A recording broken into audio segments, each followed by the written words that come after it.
Welcome to EBTV Fridays. Ibafana Bafana is going into collaboration with Mr. Price on a deal that will see you being able to afford Ibafana Bafana merchandise at an affordable price. We can get these products by Mr. Price are licensed, meaning when doing this, you are not buying anything that is fake or you're not committing any crime.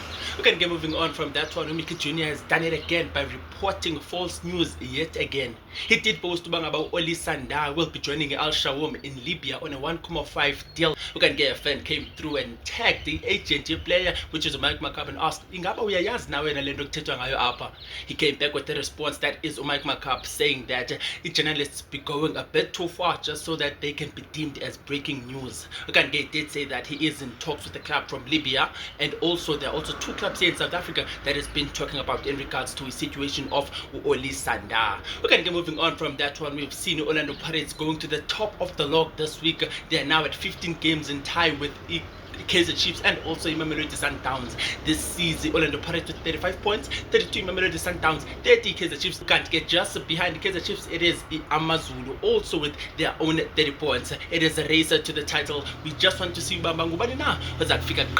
Please make sure that you stay tuned to South African football, and I'll be here to give it all to you. Man,